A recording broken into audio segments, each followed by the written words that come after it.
I was sitting right beside her when his voice came through the phone. "Baby, your father is impossible. Let's not invite him to our wedding." I turned to look at my daughter. She was quiet for a moment, and I waited. I told myself she would say something. Push back. Defend the man who had given her everything. She didn't. She just smiled at the phone and said, "Whatever you think, honey." I said nothing. I looked away. What happened next, neither of them ever saw coming. Thank you for being here. It truly means everything. Tell me in the comments, what city or country are you joining us from today? Dad's cold revenge exists because stories like this one deserve to be heard. Some elements are fictional, added for storytelling and educational value. Names and locations are coincidental. The message, however, is one worth carrying. The phone rang at 6 in the morning, and I knew before I answered it that the day had already gone wrong. Raymond Hollis did not call before sunrise unless something had broken. In 40 years of working together, first as colleagues, then as partners, and finally as the two people who had built Vance Dynamics from a garage in Sunnyvale into one of the most recognized semiconductor companies on the West Coast, Ray had called me before 6 a.m. exactly 3 times. The first was when our original manufacturing contract fell through in 1994. The second was the morning my wife collapsed at her desk in 2016. The third was now. I picked up on the second ring. "Tell me," I said. Ray's voice was measured the way it always got when he was holding something back. "I need you to look at something before anyone else comes in. Can you be at the office by 7? I'm already awake." I was standing at the window of my home office in Los Altos Hills, looking out at the valley below. The sky was still dark at the edges, the kind of deep blue that came just before the sun committed to rising. I had been awake for an hour already, the way I had been most mornings since Margaret passed. "What am I looking at?" "Financial operations account," he said. $847,000. Gone in 6 weeks. I found the pattern last night, and I've been sitting here since 3 a.m., trying to find another explanation. My hand tightened around the phone. I kept my voice even. "And there isn't one." I looked at the photograph on my desk. Margaret, taken the year before she died, sitting in the garden with her reading glasses pushed up on her forehead and a cup of coffee going cold beside her. She had a habit of saying the same thing whenever I came home from a difficult meeting, whenever the numbers on a quarterly report didn't add up the way they should. She would set down whatever she was reading and look at me over the top of those glasses and say, "Trust the numbers, Arthur. People dress up their lies. Numbers don't." I had been trusting the numbers for 4 decades. This morning, the numbers were telling me something I did not want to hear. "I'll be there at 6:30, I said. Ray was already at his desk when I arrived, his jacket draped over the back of his chair, and 3 empty coffee cups lined up beside his keyboard like small monuments to a sleepless night. He pulled up the reports on his screen without preamble and walked me through it systematically, the way he always did. No dramatics, no editorializing, just the facts laid out in order. The operational account for Vance Dynamics had been drawing down steadily for 6 weeks. Not in large, obvious transfers that would have flagged our automatic audit systems. Instead, the money had moved in smaller increments, each one falling just below the $50,000 threshold that triggered mandatory review.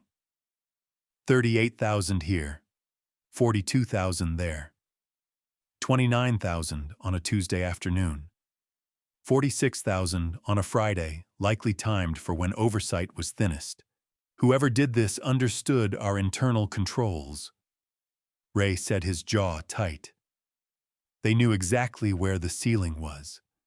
The transfers were routed to a vendor account, a consulting company called Thorne Consulting LLC, registered in Delaware. I had never heard of it. Pull the authorization records, I said. Ray clicked twice. A new window opened. My chest tightened the moment I saw the name. The approvals, all of them, every single transfer across 6 weeks, carried the digital authorization signature of Chloe Vance, my daughter, the chief executive officer of the company I had spent my life building. I stood there looking at the screen for a long moment. The office was quiet around us early enough that the rest of the floor was still empty.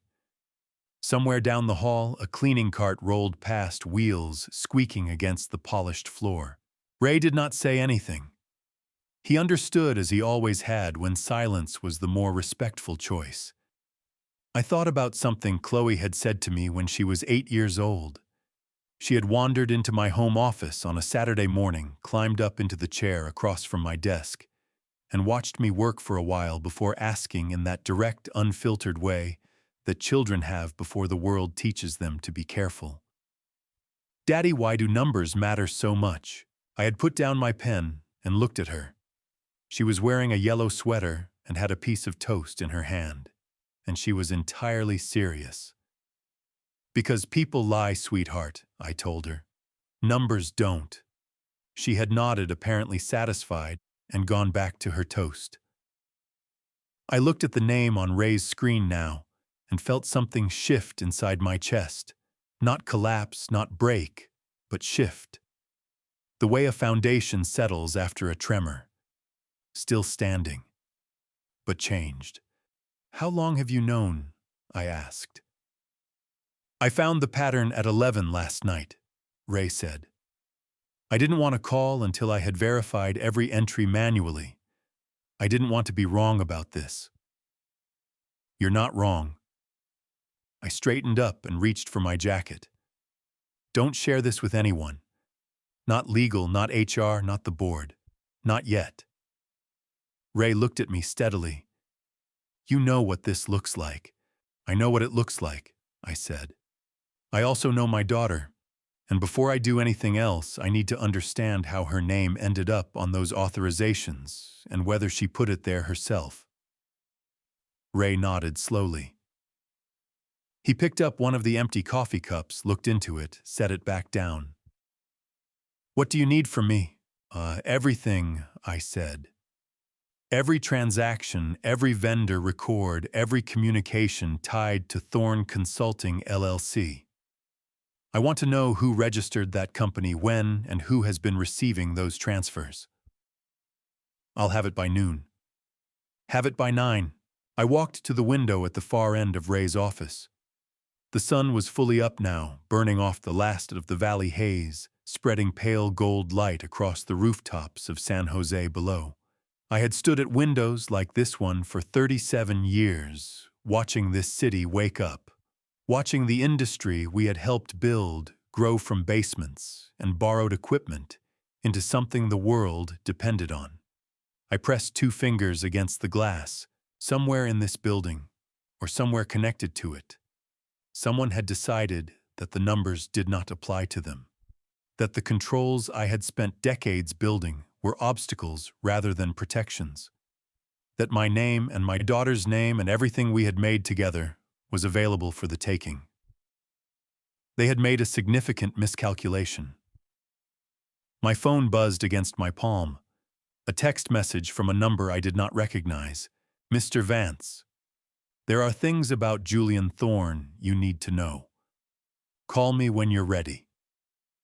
I stared at the message for a moment.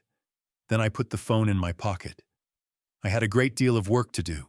I put the stranger's message in my pocket and drove home through empty streets, but I did not sleep. Instead, I sat in the same chair where I had been standing when Ray called, and I thought about Julian Thorne. Not about what he had done, about the first time I saw him. It was a Tuesday in late April, 4 months before this morning. Chloe had scheduled what she called an introductory meeting, her word formal enough to signal she wanted it treated seriously. She had been seeing Julian for 3 months by then, and in those 3 months she had mentioned him exactly once briefly, the way you mention something you are not yet ready to share. So when the calendar invitation arrived with his name on it, I understood it for what it was. This was not casual. This mattered to her. I arrived at the conference room 2 minutes early. Julian Thorne was already there. That was the first thing I noticed. Not his appearance, not his handshake, not the way he stood, the fact that he was already there. 2 minutes early to a meeting with your girlfriend's father is not punctuality. It is a decision. It means you have thought about the impression you want to make before you walk in the door. He stood when I entered. Tall, composed, somewhere in his early 30s, wearing a jacket that fit well without being ostentatious. He extended his hand before I reached the table. "Mr. Vance," he said. "Thank you for making time." His grip was firm without being aggressive. His eye contact was steady without becoming a stare. His voice carried just enough warmth to seem genuine, and just enough restraint to seem professional. Every element of his presentation was calibrated, and calibrated is the word I kept coming back to even then, even before I had any reason to distrust him. Not natural. Calibrated. I shook his hand and sat down. Chloe came in 30 seconds later, slightly breathless, a coffee in each hand. And the moment she walked through the door, her face did something I had not seen it do in a long time. She smiled the way people smile when they stop thinking about smiling, without effort, without calculation, without awareness that anyone was watching. She looked at Julian the way my wife used to look at me in the early years, before life accumulated its weight, before the long hours and the difficult quarters, and the grief that comes with building something and then watching it demand everything you have. I recognized that look, and I felt something move through my chest that I could not immediately name. Chloe set a coffee in front of Julian without being asked. He thanked her with a glance, just a glance, and she sat down beside him with her shoulders loose and her hands relaxed on the table. In 29 years of watching my daughter navigate the world, I had rarely seen her look that comfortable next to another person, which meant I understood that I was going to have to be careful. Julian spoke about his background with the ease of someone who had told the story many times: a few years in product development, a move to San Francisco, work in supply chain consulting, before joining Vance Dynamics as a mid-level operations coordinator 8 months earlier. He answered my questions without hesitation and without over-explaining, which most people do when they are nervous. He was not nervous. When I asked him directly what his intentions were, because I am 64 years old, and I no longer have patience for conversations that circle around the point. He held my gaze and said, "To be worthy of her. That's the only honest answer I can give you." Chloe looked at her coffee cup. I watched Julian's face while he said it. That evening, I called our head of HR and requested a standard background verification on Julian Thorne. Not unusual, we ran checks on all employees above a certain access level, and Julian had recently been granted permissions that warranted review. The results came back within 48 hours. Clean.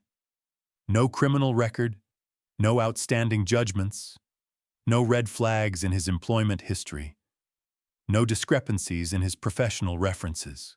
The check covered Julian Thorne. It found exactly what it was designed to find. What it was not designed to find, what a standard HR verification does not do, is cross-reference a subject's legal name against their social security number to check for aliases. It does not pull fingerprint records. It does not contact county clerk offices in states the subject has not listed on their application. A former FBI investigator might think to do those things. A corporate HR department running a routine check does not. I did not know that yet. I had results that said Julian Thorne was exactly who he said he was, and a daughter who looked at him the way my wife used to look at me, and no concrete reason to push further. So I did not push. That was the decision I would return to in the weeks that followed, more times than I could count. Margaret would have pushed. She had a particular sensitivity to performance, to the gap between what people presented and what they carried underneath it. She used to say with the kind of certainty that came from watching people her entire adult life, "The ones who are too perfect are hiding something, Arthur. Perfection takes practice. Practice means they've had to hide before." I had thought about that on the drive home from the office that Tuesday in April. I had thought about it again when Julian appeared at 2 staff meetings he had not been formally invited to. Chloe had waved him in, both times, easy, unbothered, the way you wave in someone who belongs. I had thought about it when I noticed quietly that his desk had moved closer to the finance corridor without any formal change to his role. I had thought about it. I had not acted on it. Looking back from this early morning in September, sitting in the dark with a stranger's message in my pocket and my daughter's name on a fraudulent authorization record, I understood the cost of that restraint. I pulled out my phone and looked at the message again. "Mr. Vance, there are things about Julian Thorne you need to know. Call me when you're ready." I typed back a single line. "I'm ready now." I called Chloe at 7:30 and asked if she had time for breakfast. She said yes without hesitating, which told me she did not yet know what Ray had found. If she had known, she would have manufactured an excuse, an early call, a conflict, the particular kind of busyness that people discover when they want to avoid a conversation. Instead, she said, "Give me 40 minutes. And when I pulled into the driveway of her house in Palo Alto, she was already at the door with her coat on, which meant she was in a good mood. That made it harder. We drove to a diner on El Camino Real that we had been going to since she was in high school, a place with red vinyl booths and coffee that came in thick ceramic mugs, and a waitress named Dorothy, who had been there so long, she remembered Chloe's order without asking. We sat in the corner booth, the one we always took, and for a few minutes it felt ordinary. Chloe talked about a product timeline she was pushing forward and a vendor meeting scheduled for the following week, and Dorothy brought the coffee and a basket of biscuits without being asked, and I sat across from my daughter and looked at her and tried to find the right door. There is no right door for this kind of conversation. I had learned that raising her alone after Margaret died. You pick the one in front of you and you walk through it. "I want to ask you about something," I said. "And I want you to hear the question before you decide how to answer it." Chloe wrapped both hands around her mug. Her fingers were steady, but something in her posture shifted a degree of stillness that had not been there a moment before. "Okay," she said. "The operational account," I said. "There have been some irregular withdrawals over the past 6 weeks. Ray flagged them last night. The authorizations carry your signature." For 3 seconds, she did not move. Then she set the mug down. "Julian manages several vendor relationships," she said. "Some of those payments go through my approval queue automatically. I sign off based on the documentation he provides." "Have you been reviewing the documentation?" Her chin came up. "Are you asking if I'm doing my job?" "I'm asking if you've been reviewing the documentation." The color that moved into her face was not embarrassment. It was anger, which was a different thing, and I had learned long ago not to treat them as interchangeable. "I review everything that comes across my desk," she said, her voice dropping into the register she used when she felt cornered. "Julian has been handling vendor operations for 8 months. He is thorough, he is professional, and I trust him. The company receiving those transfers," I said. "Thorne Consulting LLC. Have you worked with them directly?" Something moved behind her eyes. Fast. There and gone. "Julian recommended them," she said. "They provide specialized advisory services. The fees are within standard range." "Chloe."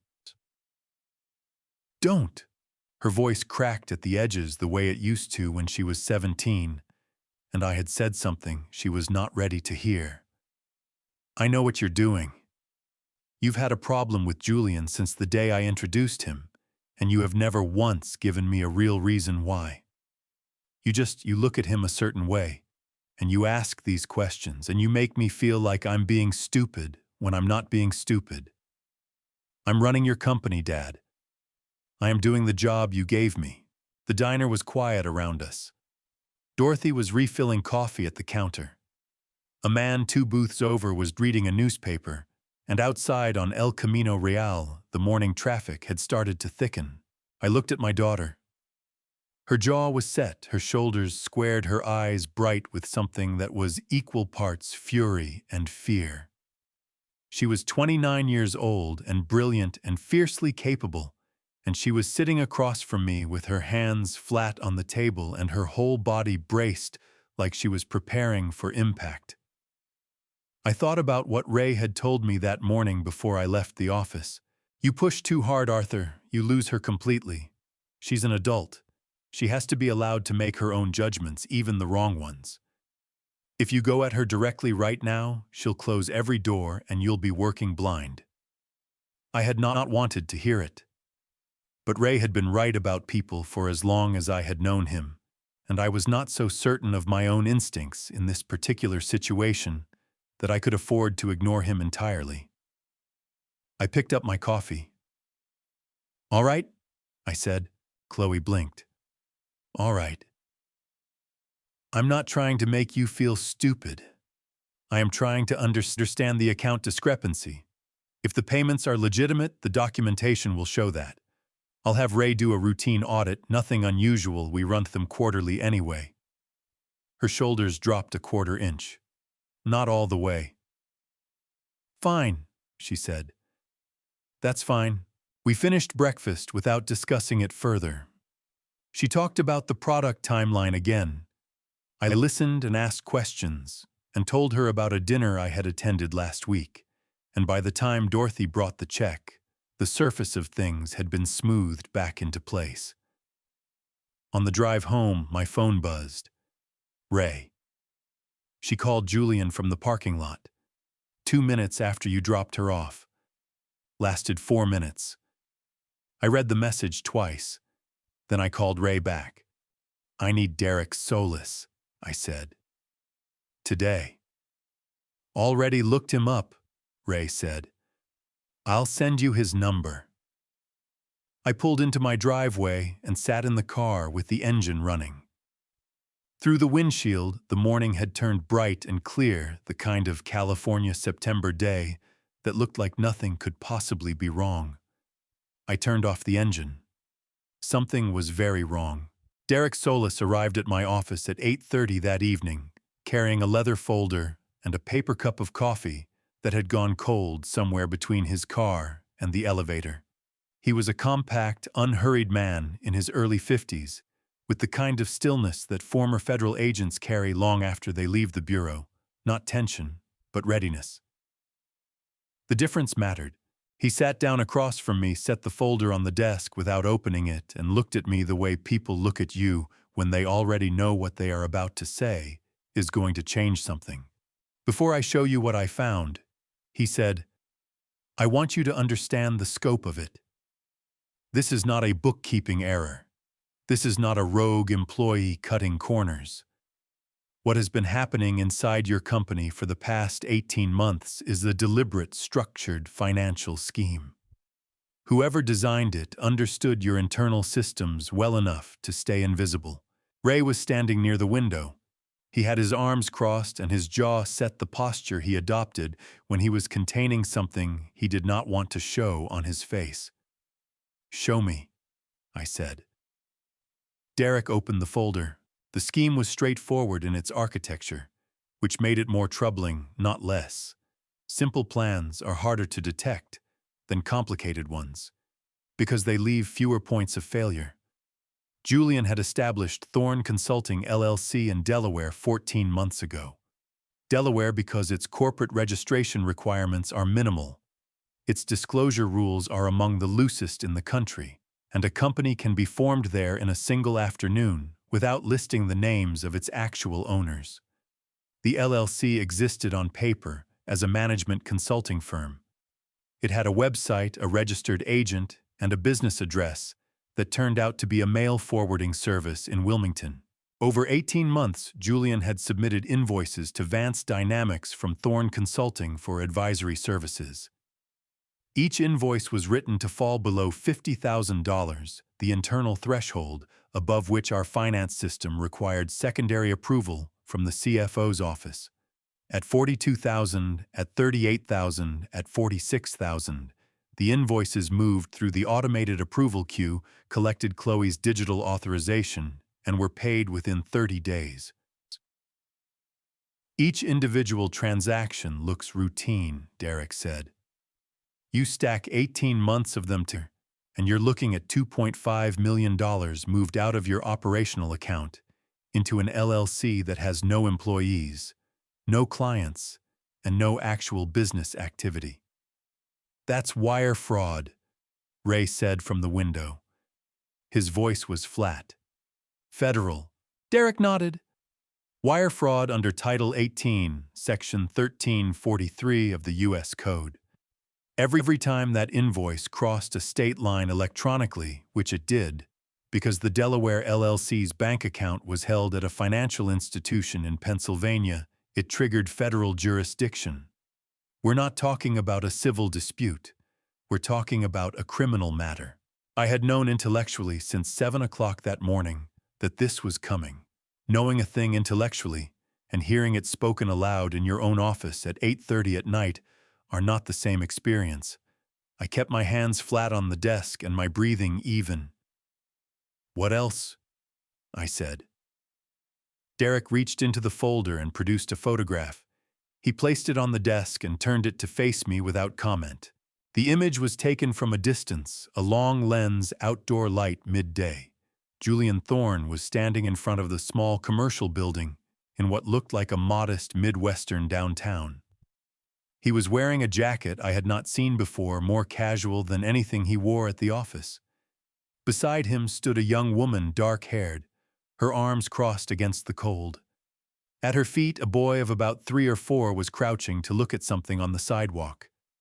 Slightly to her left, barely in frame, a second child younger, perhaps 2, sat in a stroller. I looked at the photograph for a long moment. Columbus, Ohio, Derek said. Taken 14 months ago. The woman's name is Donna Mercer. She and Julian have been legally married since 2019. 2 sons, Connor, now 4, and Liam, now 2. He paused. Julian left in the spring of 2021. No formal separation filing, no divorce proceedings initiated. He has not provided financial support to his wife or children since he left. Under Ohio law, that constitutes criminal child abandonment in addition to the marriage issue. The room was very quiet. Ray uncrossed his arms and walked to the desk. He looked at the photograph, then looked away, his hand moving to the back of his neck. Arthur, he said, and then stopped because there was nothing useful to add. I picked up the photograph. I looked at Donna Mercer's face, the set of her jaw, the careful way she was holding herself together in a public place. I looked at the boy crouching on the sidewalk, absorbed in whatever small thing had caught his attention, entirely unaware that he was being photographed, or that his father was 4 states away, building a different life. I set the photograph down. Does Chloe know any of this? I asked. Nothing in my findings suggests she does, Derek said. But I want to be direct with you, Mr. Vance. The authorization signatures on those invoices are hers. Regardless of whether she understood what she was signing, her name is on every transaction. That is a problem. I know it's a problem. I stood up and walked to the window where Ray had been standing. San Jose stretched out below 10,000 lit windows against the dark. Somewhere out there, Julian Thorne was in my daughter's house, or at a dinner she had made, or sitting beside her on a couch, watching something on television, and she had no idea what was sitting across from her. I turned back to Derek. Can you find a current contact for Donna Mercer? He reached into the folder a second time, placed a single index card on the desk. A Columbus, Ohio phone number handwritten in blue ink. Already did, he said. I picked up the card, held it between two fingers. How deep does this go? I asked. Derek looked at me steadily. Deep enough that you're going to need a federal prosecutor, not just a corporate lawyer. Marcus Webb did not believe in small talk before 9 a.m. In the 11 years I had known him, he had never opened a phone call with a greeting that lasted more than 4 words. So when my phone rang at 7:12 on a Thursday morning, 3 days after Derek's visit, and the screen showed his name, I set down my coffee and answered on the first ring. We have a problem, Marcus said. Tell me, the batch we received in August, the Series 9 units. We've been running production diagnostics for the past 2 weeks, and the failure rate is sitting at 23%. His voice was controlled the way it got when he was working hard to keep something larger underneath it from coming through. Arthur, our Newark facility runs on those chips. We had to pull the line yesterday. We are hemorrhaging $40,000 an hour in downtime, and I have a board meeting in 6 days where I am going to have to explain why. I stood up from my desk. When did you first see the numbers? 10 days ago. I wanted to be certain before I called you. A pause. I am certain. A 23% failure rate on a production chip was not a quality variance. It was a systemic failure, which meant it had not originated in the assembly process. It had originated in the components. Somewhere upstream, something fundamental had changed.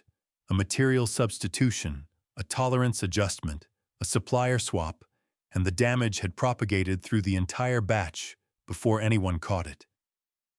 I already knew what had changed. I did not tell Marcus that. I need 10 days, I said.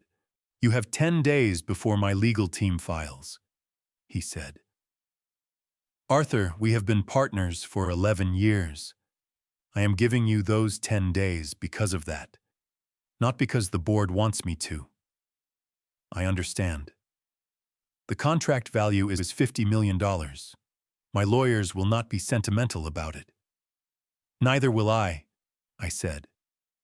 I'll call you from New York. I'm coming today. I was on a 1:15 flight out of San Jose International. By 5 o'clock, I was in a car moving through Midtown Manhattan, traffic watching the city compress itself around the cab.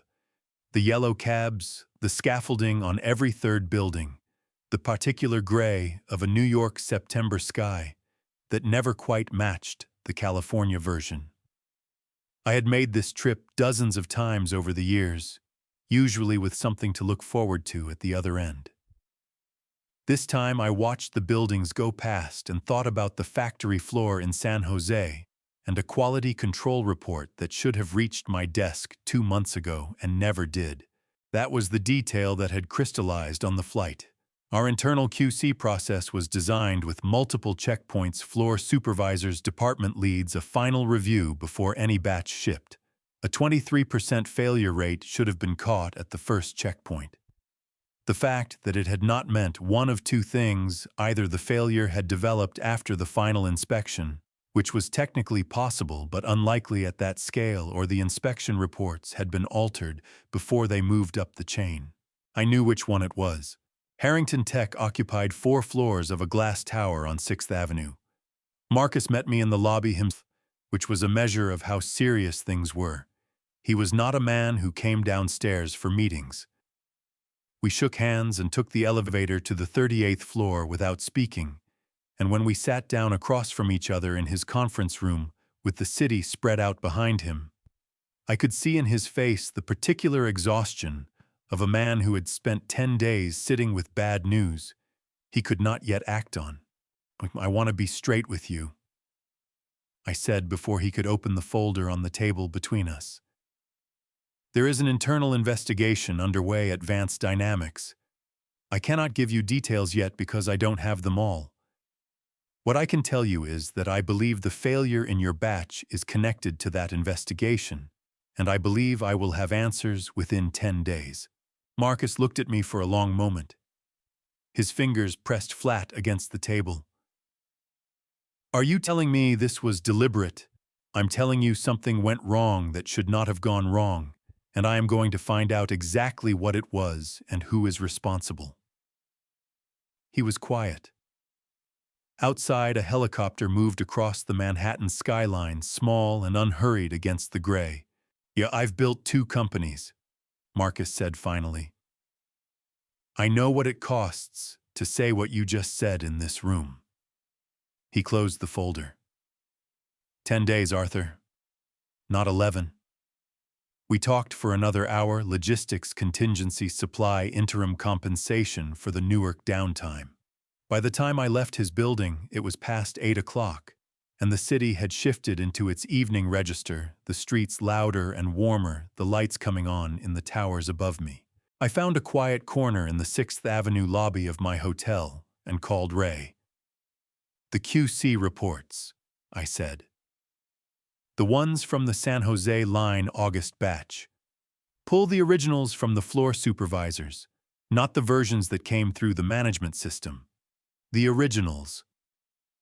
Ray was quiet for 2 seconds. You think they were changed before they reached you? I think someone made sure I never saw what was actually happening on that floor. I'll have them by morning, Ray said. I hung up and sat for a moment in the lobby chair.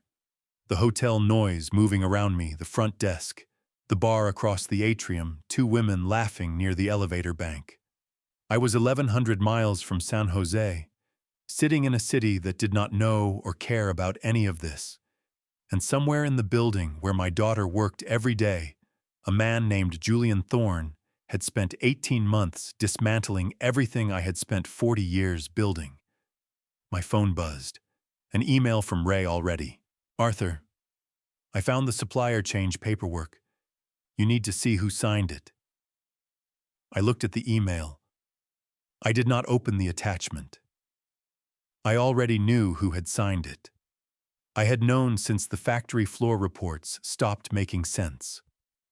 What I needed now was the document itself, because a name you know and a signature you can prove are 2 entirely different things, and only one of them holds up in federal court. I booked the first flight back to San Jose. 6:15 a.m. I did not sleep. I went to the factory floor because I needed to see it with my own eyes. Not the reports, not the spreadsheets, not Ray's reconstructed timeline, or Derek's photographs, or the email attachment I still had not opened. I needed to stand in the place where the damage had actually happened and talk to the person who had watched it happen and done nothing wrong except trust that someone above him was paying attention. I came in through the side entrance at 5 in the morning, before the day shift arrived, before the parking lot filled, before anyone who might recognize me and ask questions had reason to be there. The security guard at the door, a young man I did not know, checked my badge and waved me through without a word. The floor was running a reduced overnight operation, 2 lines active out of 6, the hum of machinery filling the high-ceilinged space with the particular sound that had been the background noise of my adult life for 37 years. Frank DeLuca was at his station near Line 3 reviewing the overnight logs with a cup of coffee balanced on the edge of his clipboard. He was a broad-shouldered man in his early 50s with calloused hands and reading glasses pushed up on his forehead, and he had been on this floor longer than most of the equipment.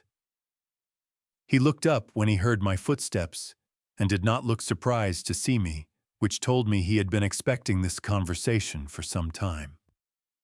"Mr. Vance," he said. "Frank." I shook his hand. "Walk me through what happened with the August batch." He set down his clipboard without hesitation. That more than anything told me what I needed to know about where his loyalty sat. 8 months ago, Frank told me a purchase order had come through authorizing a supplier change for the primary logic components used in the Series 9 chip. The existing supplier was Cascade Components out of Portland, a partner Vance Dynamics had worked with for 9 years, consistent quality, no significant variance. The new supplier was a company called Pac Rim Supply, registered in Nevada, which Frank had never heard of before the order arrived. I pulled their spec sheets. Frank set his jaw tight. The components they were sending us were rated to a lower tolerance threshold than what our design required. Not dramatically lower, but enough that under sustained load conditions, you'd start seeing failures. He looked at me directly. I sent an email to the operations coordinator flagging the discrepancy. 3 days later, I got a reply saying the engineering team had reviewed and approved the substitution. Did you believe that? His mouth pressed into a line. No, sir. I sent a follow-up asking to see the engineering sign-off directly. I never got a response. He paused. After that, I wrote it up as a formal quality concern and submitted it through the internal reporting system. I assumed it would reach your office. It had not reached my office. I had not seen a single quality concern submission from Line 3 in the past 8 months, which meant they had been intercepted somewhere between Frank's workstation and the management reporting layer. Julian had controlled the information pipeline long enough and carefully enough that an experienced floor supervisor's formal objections had simply ceased to exist on paper. Frank pulled a folder from the shelf above his station and handed it to me without being asked. Inside were copies of every email he had sent, every submission he had filed, every follow-up that had gone unanswered, all of it dated and organized in chronological order. He had kept records. Of course he had kept records. I looked at the original purchase order at the front of the folder. The authorization signature read, Chloe Vance, Chief Executive Officer. I had known this was coming since Ray's email on the plane. Knowing it was coming did not make the moment of seeing it any easier. My daughter's name in clean digital text on a document that had set in motion a chain of events that nearly destroyed a client relationship worth $50 million and contaminated an entire product line. I looked more carefully. The font rendering on the signature block was slightly different from the standard format our document system generated. Not dramatically, the kind of difference you would not notice unless you were looking for it. The timestamp showed the document had been signed at 11:47 on a Wednesday morning. I pulled out my phone and checked the calendar Ray had sent me 2 days ago, Chloe's schedule reconstructed from her assistant's records. At 11:47 on that Wednesday, she had been in a budget presentation with the finance team on the 4th floor. A presentation that had lasted from 10:30 until 1. She had not signed this document. She had not been at a keyboard at 11:47 on that Wednesday. Someone had replicated her digital authorization signature and applied it to a purchase order she had never seen. I called Meg Okafor at 5:45 in the morning. She answered on the second ring, which told me she was already awake, which told me Ray had briefed her. I need every document Julian Thorne has touched in the past 18 months, I said. Every purchase order, every vendor communication, every internal approval that carries his name or routes through his access credentials. Tonight. I've already started pulling them, Meg said. Arthur, the board needs to be informed. If we're moving toward any formal action, they need to authorize it in advance, or the company's exposure increases significantly. She was right. Moving against a sitting CEO without board authorization created its own legal liability, wrongful termination exposure. Fiduciary breach claims a dozen complications that Julian's lawyers would use if we gave them the opening. Set up an emergency session, I said. This afternoon. Tell them it's urgent and confidential, and that I'll explain everything in the room. Done, she said, and hung up. Frank was watching me from across the workstation, his coffee forgotten and gone cold beside him. The overnight lines hummed steadily behind us. Through the high windows at the far end of the floor, the San Jose sky was beginning to separate from black into the dark blue that came just before dawn. "Mr. Vance," Frank said. "What are you going to do?" I folded the folder under my arm, looked out at the floor, at the lines running the lights, burning the machinery that kept moving regardless of what happened in the offices above it. A thought moved through my mind, quiet and certain. Something a small girl in a yellow sweater had asked me once on a Saturday morning, and something I had told her in return, and something I was only now understanding the full weight of, because people lie, sweetheart. Numbers don't. But apparently, signatures do. "I'm going to finish this," I said. I walked toward the door. My phone was already open to Meg's number. I was not in Beverly Hills that afternoon.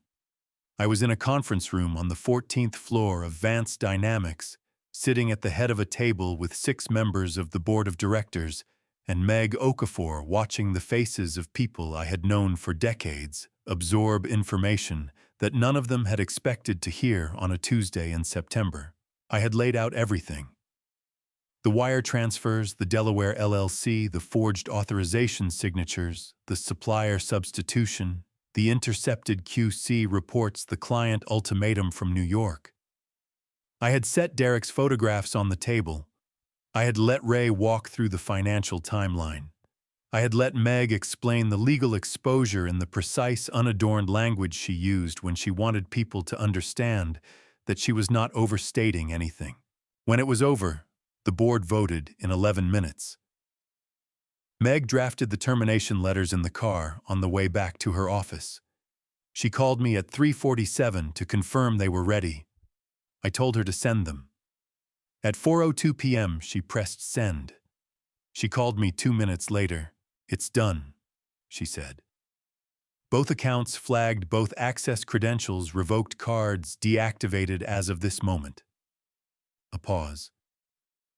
"Arthur, you should know our system logged their locations when the emails were delivered. They were at a retail address on Rodeo Drive. I already knew which one. 3 weeks earlier, Chloe had mentioned in the casual way she mentioned things she was excited about, that she and Julian had an appointment at the Vera Wang boutique on Rodeo Drive to finalize her wedding dress.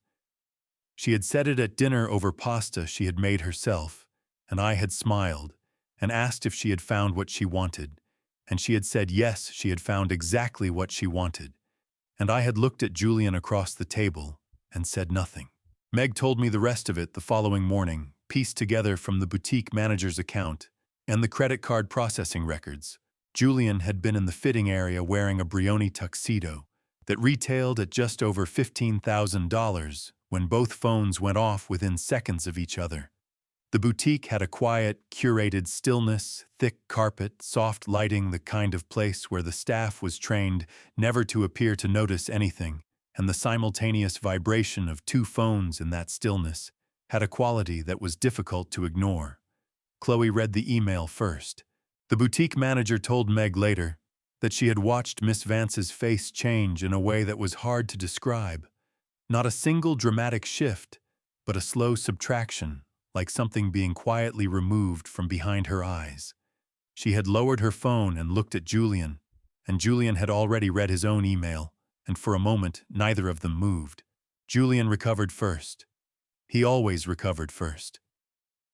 He handed the tuxedo jacket to the nearest attendant, with the smooth efficiency of a man who had practiced composure under pressure, and he asked the attendant in a voice that gave away nothing to give them a moment.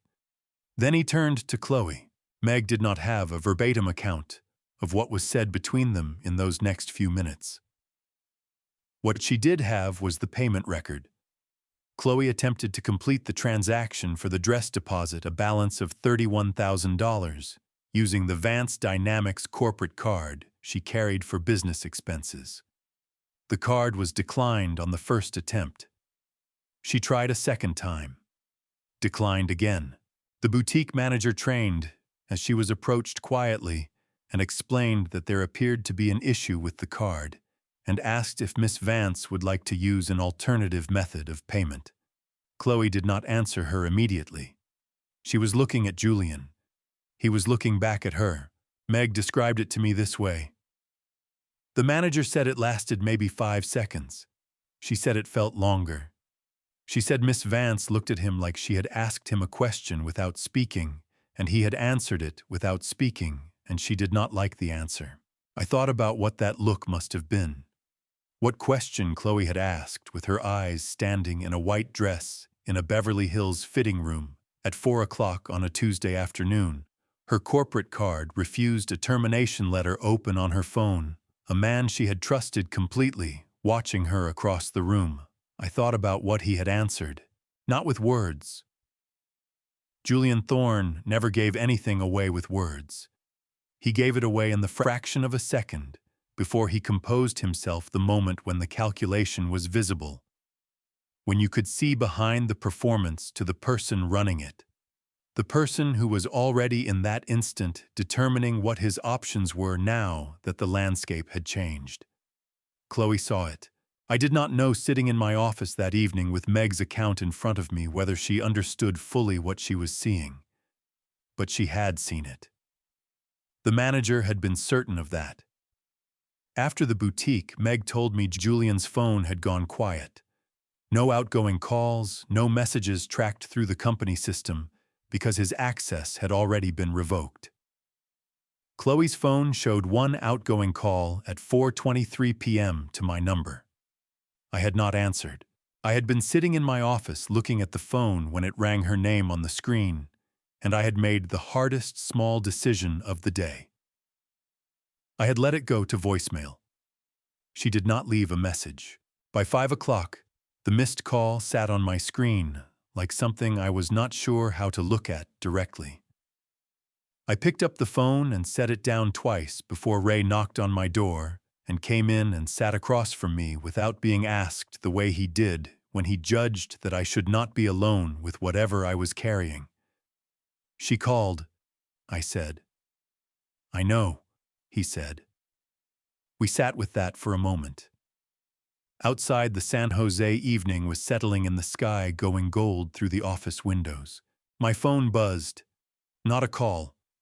A message from Derek. She contacted Julian 20 minutes after leaving the boutique. He's been on a call with someone I don't recognize for the past 40 minutes.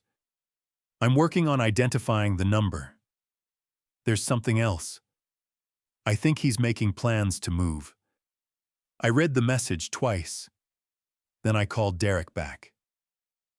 How much time do we have? I asked. Not much, he said. Whatever you're going to do next, I'd do it soon, before I reveal what Derek found in that folder, something that changed everything. Drop a 8 in the comments, so I know you're still here with me. Quick note, this story contains fictional elements added for depth and reflection. If that's not what you're looking for, it's okay to step away now. Derek came back at 9 o'clock that evening.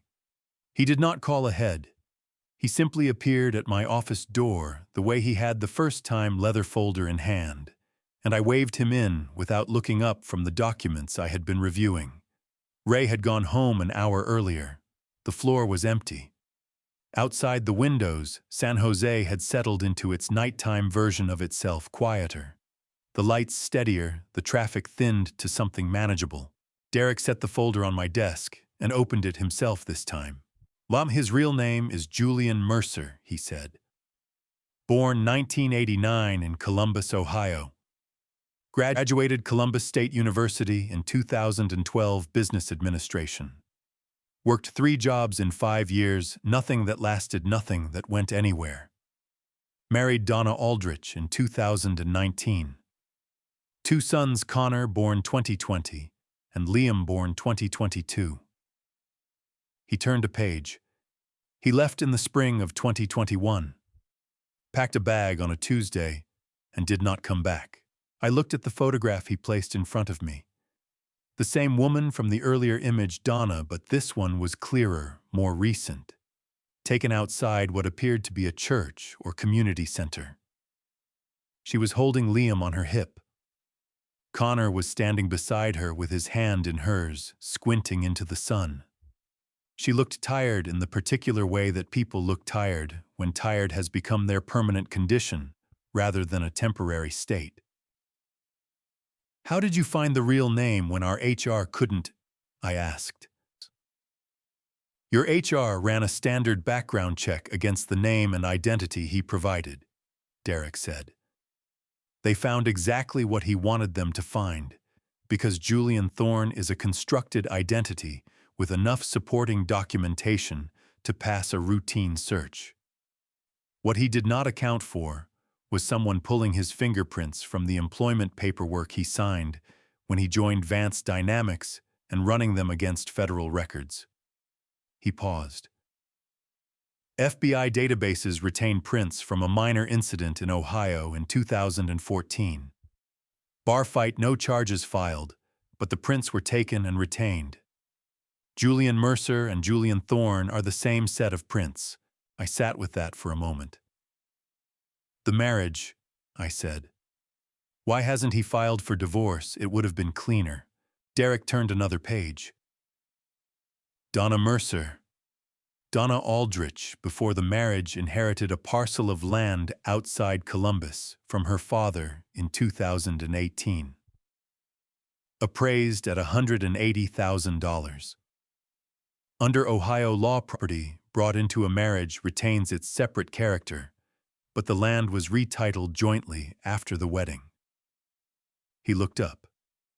"Julian needs her signature to sell or transfer his half. She has refused to sign anything. When he left, she consulted an attorney and was advised to hold her position without her consent. He cannot liquidate the asset. Without a divorce decree, the asset remains frozen. So he left without what he came for," I said, "and came to California to try a different approach." Derek closed the folder. "Arthur, what he has been doing with your company, the LLC, the invoices, the supplier scheme, that is not the behavior of someone who stumbled into an opportunity. That is the behavior of someone who has been planning an exit strategy for a long time and needed a significant amount of capital to execute it." I stood up and walked to the window. The city below was doing what cities do at 9 o'clock on a weeknight, carrying on in different 10,000 separate lives unaware of each other. I thought about Chloe. Her pasta dinner 3 weeks ago. The way she had smiled when she talked about the dress. The way she had looked at Julian across the table the same way Margaret used to look at me. And I had smiled back and said nothing, and driven home and told myself I was being a suspicious old man who could not let his daughter live her own life. I turned back to Derek. "I need to call Donna Mercer," I said. He reached into the folder and produced the index card he had given me 4 days earlier. I had kept it in my jacket pocket since then, moving it from one jacket to another each morning, without thinking about it, the way you move things you are not ready to deal with. I dialed from my desk phone. It rang 4 times. I was preparing for voicemail when the line opened. "Hello." A woman's voice. Flat with exhaustion, careful with suspicion. "Mrs. Mercer," I said. "My name is Arthur Vance. I'm calling from San Jose, California. I believe the man you married has been working for my company for the past 14 months. Silence. Not the silence of someone who had nothing to say. The silence of someone choosing very carefully which part of what they were feeling to let through. "What company?" she said. "Vance Dynamics. He's been using the name Julian Thorne." Another silence. Longer. "He told me he was going to find work," Donna said. Her voice was quiet, and even the voice of someone who had rehearsed being calm about this. "He said he'd send money back. He said it would just be a few months." The evenness cracked slightly on the last word, then held. "Connor asked about him last week. He's 4. I didn't know what to say." My hand tightened around the phone. "Mrs. Mercer," I said. "I think you deserve to know what he has actually been doing." and I would like to ask for your help with something. I will cover any costs involved, travel accommodations, whatever you need. A long pause. Is he in trouble? She asked. Yes, I said. He is. She breathed in slowly. What do you need from me? I told her. When I was done, there was a silence that felt different from the earlier ones, not guarded, not careful, but the silence of a decision being made. All right, Donna said. I'll come.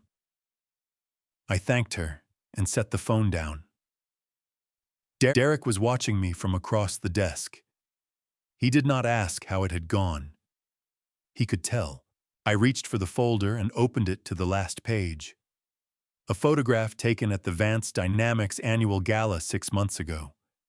Julian in a dark suit, arm around Chloe, both of them laughing at something outside the frame. She looked luminous. He looked exactly like what he wanted everyone to see. I closed the folder. There was one more thing to do before morning. The hardest thing. I heard the front door at 11:43. Not a knock.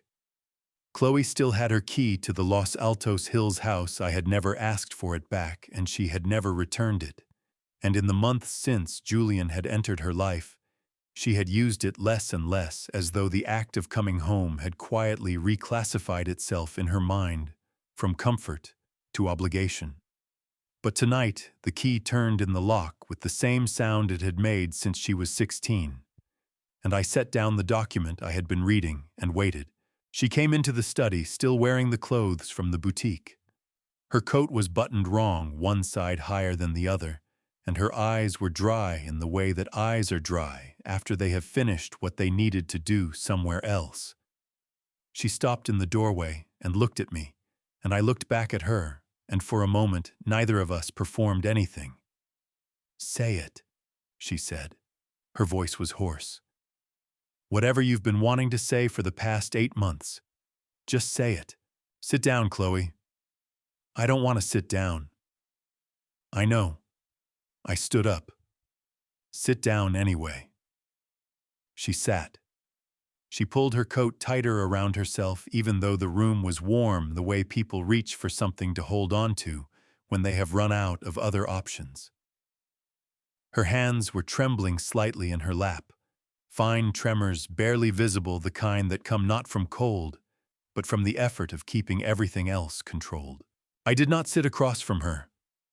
I sat beside her on the same side of the desk, the way I used to sit beside her at the kitchen table when she was small and working through a problem she did not yet have the tools to solve.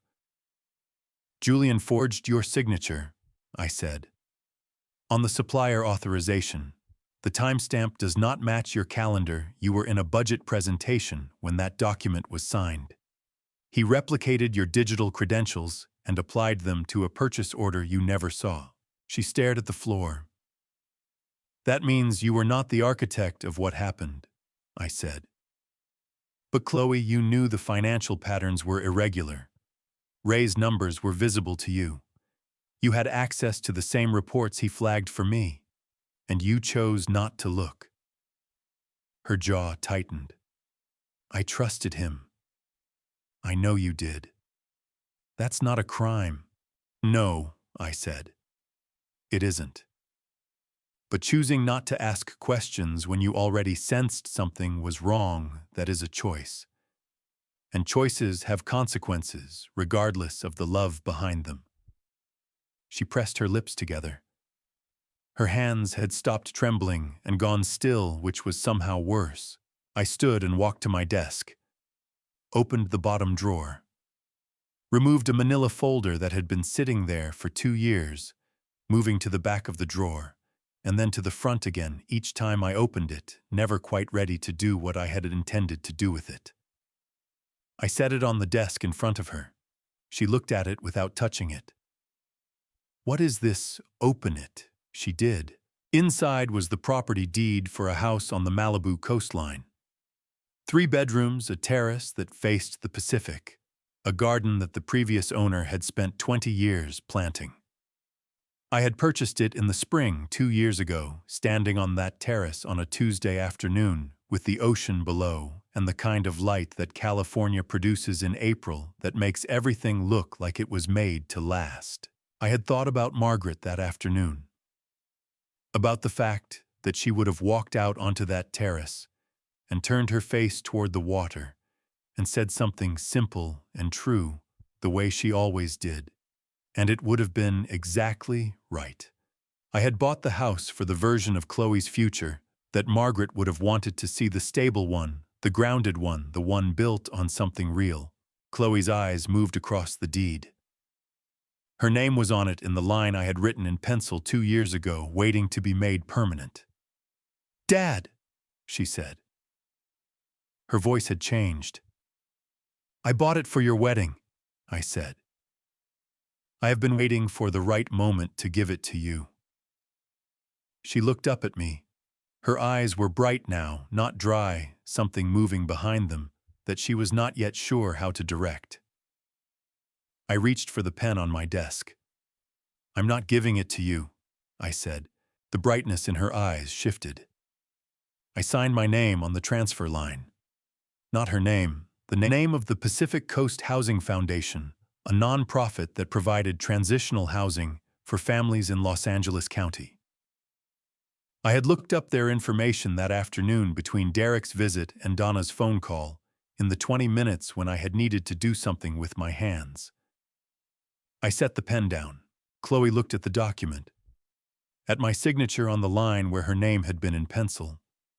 The pencil mark was still faintly visible underneath the ghost of what I had intended, underneath what I had decided. "I bought that house for the daughter I raised," I said. "I built everything I have for her. I would have given her anything." I looked at Chloe directly. "But giving you that house right now would tell you that there are no consequences to the choices you make. And I love you too much to tell you that lie." Chloe's breath came in sharp and uneven. Her hand moved to her mouth. She held herself very still for a long moment, the way she had as a child, when she was determined not to cry in front of me, a stubbornness I had always privately admired, even when it frustrated me. Then her shoulders dropped. Not all at once, slowly by degrees, like something that had been held rigid for a very long time, finally releasing. She did not speak. There was nothing to say that was not already in the room with us. I sat with her in the quiet for a few minutes. The house around us was still the way old houses are still at midnight, full of the accumulated weight of everyone who had ever lived inside them. Then my phone buzzed on the desk. "Derek." She called Julian from the driveway 10 minutes ago. 3-minute call. "He's moving faster than I thought. Whatever he's planning, it's tonight or tomorrow." I read the message once, set the phone face down. I looked at my daughter. She was staring at the deed on the desk, at the signature that was not hers, at the pencil ghost of the name that had been. "Go home," I said gently. "Get some rest." She stood slowly, picked up her coat from the chair. At the doorway, she stopped, her back to me, one hand on the frame. She did not turn around. But she stood there for 3 full seconds before she walked out, and I understood that as the closest thing to what she could not yet say. The front door closed. I picked up my phone and called Derek back. There is a particular kind of patience that has nothing to do with waiting. It is the patience of someone who has already made every decision that needs to be made, and is simply allowing the sequence to complete itself. I had learned it over 40 years of building a company, the knowledge that there are moments when the most powerful thing you can do is nothing, because the machinery you have set in motion is already doing the work. I had set the machinery in motion 3 days ago. When Meg sent the termination letters and the IT department prepared to revoke all access credentials, I had called our head of security, a former NSA analyst named Cooper, who had joined Vance Dynamics 6 years ago and who understood, without needing it, explained at length the difference between closing a door and leaving it open on purpose. Leave Miss Vance's administrative credentials active, I told him. Full access unchanged. Log every keystroke, every file request, every system query. I want a real-time feed to your team and to me. Cooper had looked at me for exactly 2 seconds. Honeypot, he said. Yes. How long do we leave it open? Until they use it. Meg had raised the question I expected her to raise. Arthur, if Chloe accesses the system after termination, and we've deliberately left the door open, there are evidentiary considerations. A defense attorney could argue entrapment. Entrapment requires law enforcement inducement, I said. We are a private company monitoring our own systems. Under the Electronic Communications Privacy Act, we have the right to monitor activity on infrastructure we own. Whatever they take from that system, the log is clean and it is ours. She had accepted that. She was too good a lawyer not to. Now it was the following afternoon, and I was on the 12th floor with Cooper and 2 members of his team watching 3 monitors that showed us in real time everything happening inside the system that Julian believed was no longer watching him. I knew what had happened that morning from Derek's account. Julian had found Chloe at the apartment of a friend in Silver Lake, where she had gone after leaving Los Altos Hills. He had arrived with coffee and a composed expression and the particular tone of voice he used when he wanted someone to believe he was being reasonable. He had sat across from her and told her that there was one way through this one path that got them both out from under the debt and the legal exposure and the life that had been dismantled in the space of 24 hours. He had told her that her administrative credentials were likely still active, that IT departments at large companies were slow to process terminations, especially in the middle of an internal crisis. That the Generation 7 chip design, the architecture our engineering team had spent 3 years developing the intellectual property that represented Vance Dynamics' entire competitive position for the next decade, was accessible through the design server. That there was a buyer in Shanghai who would pay $10 million for it. That with $10 million the debt disappeared, the legal problem became manageable, and they could be in Europe before the end of the week. Chloe had asked him how he knew the access was still active. Julian had told her it was probably just bureaucratic lag. He was not entirely wrong about that. It was just that the lag was intentional. At 2:17 p.m., Cooper touched my arm and pointed at the center monitor. Someone had logged into the Vance Dynamics design server using Chloe Vance's credentials. We watched. The access was methodical, not frantic, not rushed, but deliberate, moving through the directory structure the way someone does when they have been told exactly where to look. 3 minutes and 40 seconds after the login, a file transfer request was initiated. The Generation 7 design files, 412 gigabytes of schematics, test data, and manufacturing specifications, began moving toward an external server address. Cooper typed a command. The destination resolved on his screen: Shanghai. How long to complete the transfer, Tactium? I asked. At this file size, approximately 9 minutes? I looked at the monitor. The progress bar moved in small increments, each one a piece of something we had built being sent somewhere. It had no right to go. I let it run. I let it run because a partial transfer is not a completed crime, and a completed crime with a full evidentiary record is worth more in federal court than an interrupted attempt with a defense attorney arguing intent. Cooper understood this without being told. His team documented every second timestamp, IP address, credential log, transfer destination file manifest. At 2:31 p.m., the transfer completed. Lock the credentials, I said. Call the FBI field office. Tell them we have a completed theft of federal trade secrets with a full digital evidence package ready for review. Cooper was already on the phone before I finished the sentence. I stepped away from the monitors and stood at the window. Below San Jose was going about its afternoon in the way it always did. The traffic on First Street, the construction crane turning slowly near the convention center, the ordinary machinery of a city that did not know and did not need to know what had just happened on the 12th floor of this building. My phone buzzed. Julian's number, a number Derek had flagged and routed to a monitored line 2 days ago. I did not answer. 30 seconds later, a text. It's done. He was not texting me.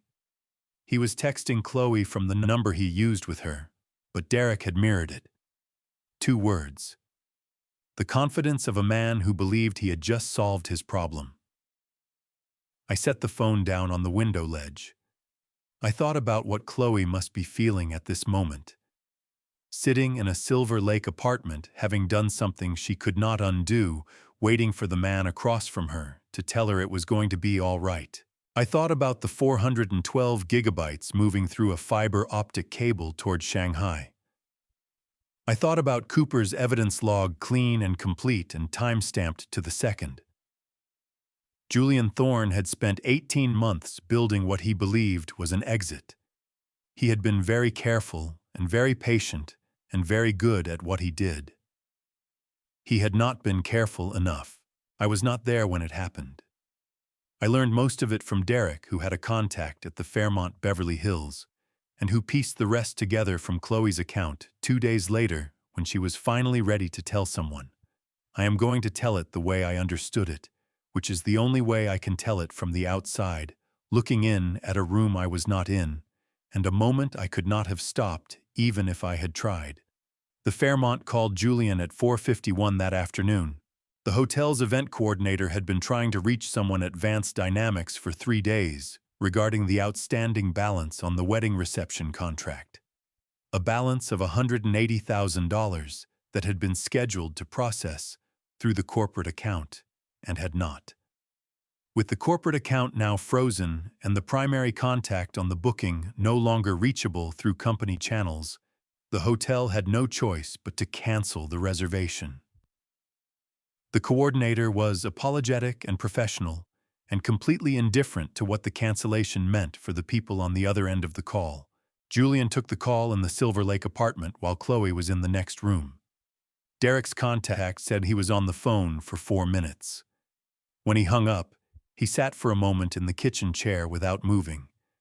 Then he picked up his jacket and his keys and told Chloe he needed her to meet him at the place he was staying, a room he had apparently taken at a motel on Cahuenga Boulevard in Hollywood, paid in cash 3 days earlier. Chloe went. She brought the dress bag. I do not know why she brought it. Derek did not know either.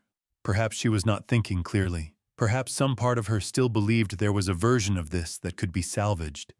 Perhaps she had simply picked it up out of habit, the way you pick up something you have been carrying for so long that you forget it is in your hands. The motel room was on the 2nd floor facing the parking lot.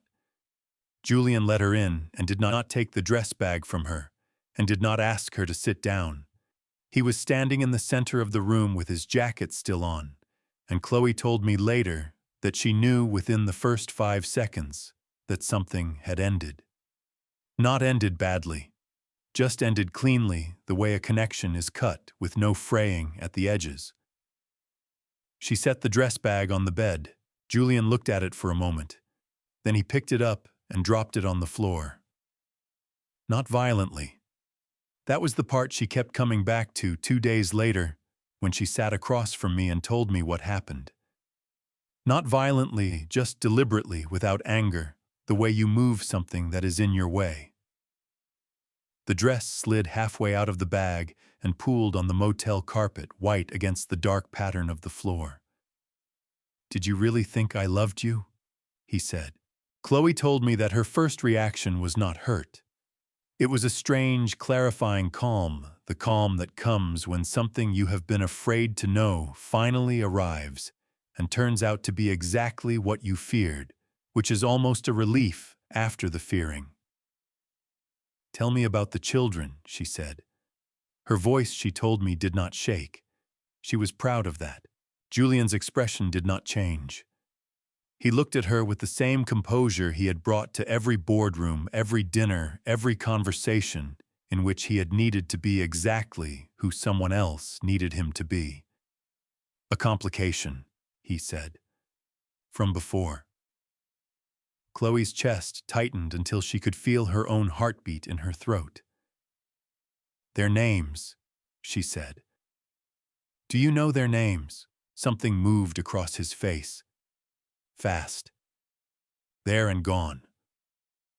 She told me she thought it might have been the closest thing to shame that Julian Thorne was capable of producing, but she could not be certain, and she had decided it did not matter. Connor, he said, and Liam. He said it the way you say something you have not said in a long time, with the muscle memory of it still there somewhere underneath everything else. Then he picked up the duffel bag that was already packed on the chair beside the door, and he looked at Chloe one last time with the expression of a man completing an inventory, and he said, "You were useful for as long as you had something to offer. Your father made sure that ended." The door opened. The door closed. Chloe stood in the motel room with the dress on the floor, and the parking lot lights coming through the window and the sound of Cahuenga Boulevard outside the traffic. The occasional voice. The indifferent noise of a city that had no idea what had just happened in room 214. She sat down on the edge of the bed. She told me she sat there for a long time. She could not tell me how long. Long enough for the parking lot outside to shift from afternoon to evening, for the lights to change, for the sounds to change. She picked up the dress from the floor, folded it carefully, put it back in the bag, set the bag beside the door. She did not know why she did that either. Something about leaving it on the floor felt wrong in a way she could not articulate. It was a dress. It had not done anything wrong. Her phone buzzed. An unknown number, a Columbus, Ohio area code. She let it ring. It buzzed again. This time a text. "Miss Vance.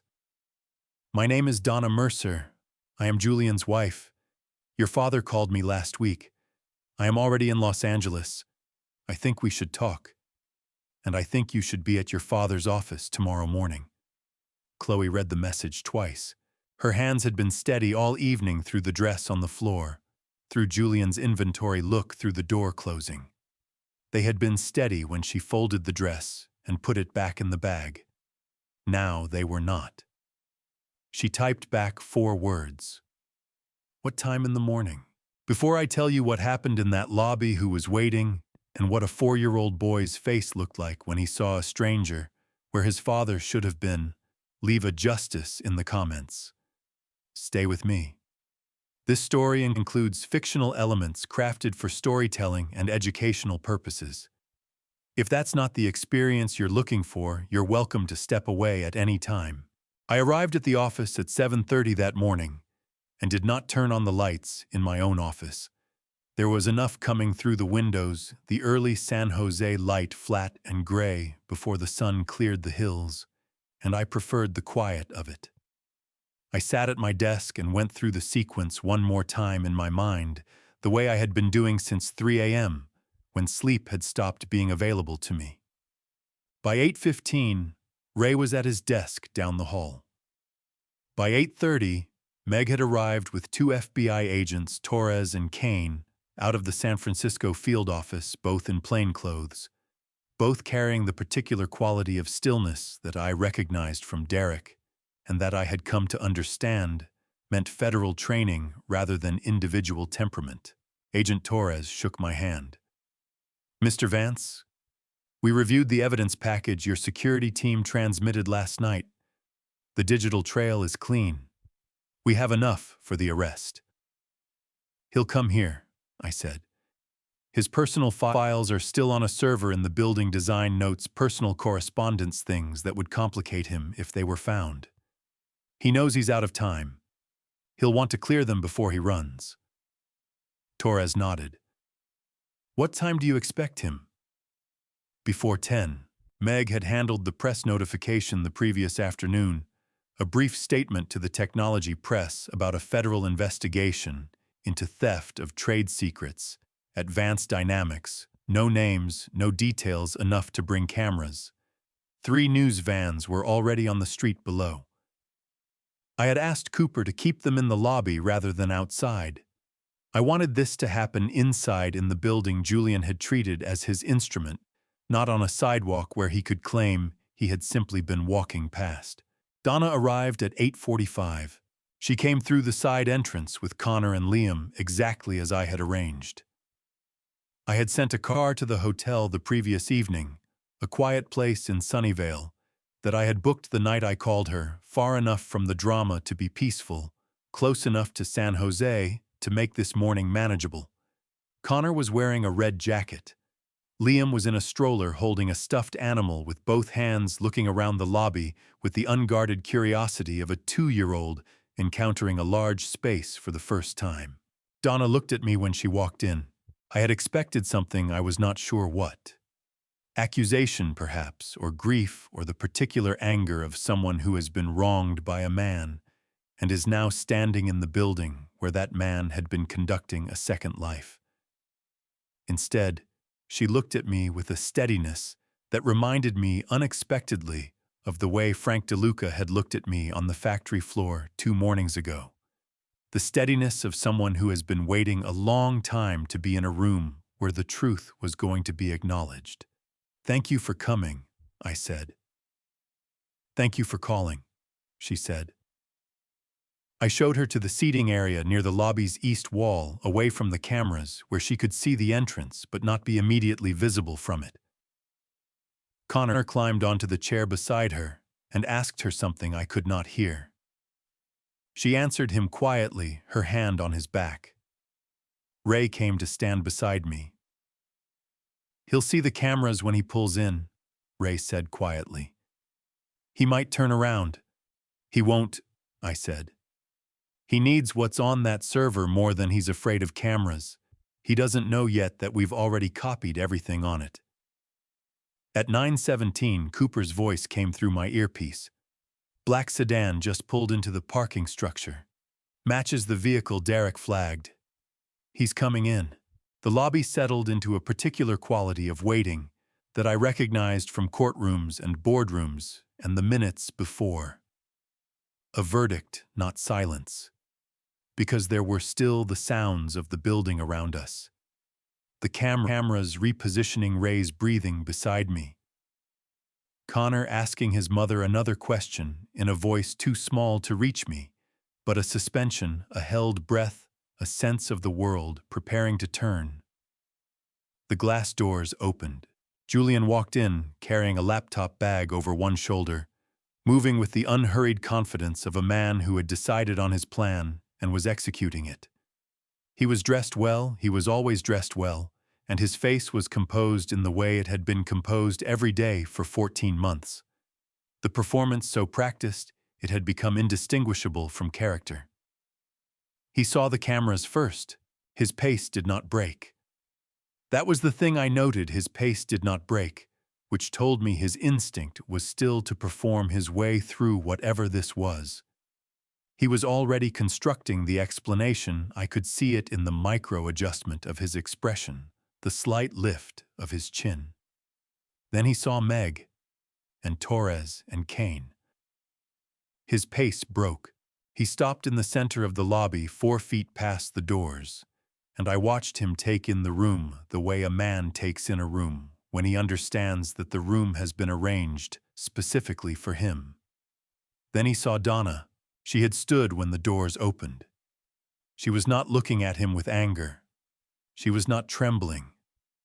She was simply standing the way she had stood when she told me on the phone she would come with Connor beside her and Liam in the stroller, and 3 years of abandoned mornings and unanswered school questions and 2-shift days at a Columbus factory contained in the straightness of her spine. Connor looked up at Julian. 4 years old, in a red jacket, holding his mother's hand. He did not recognize him. The boy looked at Julian the way he had looked at the lobby ceiling and the elevator doors and the cameras on their stands with the open, uncommitted curiosity of a child encountering something unfamiliar. There was no recognition in his face, no reaching, no daddy. Just a small boy looking at a stranger in a large room and then looking away at something else that had caught his attention near the reception desk. That was the moment. Not the handcuffs, not the cameras, not Torres stepping forward with his credentials. That moment, Connor's eyes moving past Julian to something more interesting, was the thing that did what nothing else in 14 months had been able to do. I saw it land. I stepped forward from where I had been standing near the pillar beside Ray. Julian turned and looked at me. His face had done something I had not seen it do before. Not the micro-adjustment, not the performance, something underneath the performance, something that had no name I wanted to give it. I looked at him for one moment. Then I nodded to Torres. Torres stepped forward and identified himself, and Julian did not run. I had considered the possibility that he would. Derek had considered it too, which was why Cooper had 2 security staff positioned near both exits since 7 a.m. But Julian did not run. He stood in the center of the lobby and watched Torres approach with the same composure he had brought to every difficult moment in the past 14 months. And I understood watching him that the composure was the only thing he had left. The money was gone. The access was gone. The plan was gone. The composure was the last performance available to him, and he was going to hold it for as long as he could. Torres stated the charges: wire fraud, theft of trade secrets. The words filled the lobby with a kind of weight that the cameras caught, and the building's high ceiling did not diminish. Julian listened without expression. When Torres finished, Julian looked past him, not at me, not at Donna, at some middle distance, as if he were calculating something that no longer had any variables to work with. Then Donna spoke. She had not been asked to speak. There was no script, no prepared statement, no arrangement between her and Meg or Torres or anyone else. She simply stepped forward from the seating area near the east wall, one hand resting lightly on Connor's shoulder, and she began to speak to the cameras with the voice of someone who had been waiting 3 years for a room where it was finally worth saying anything. "My name is Donna Mercer," she said.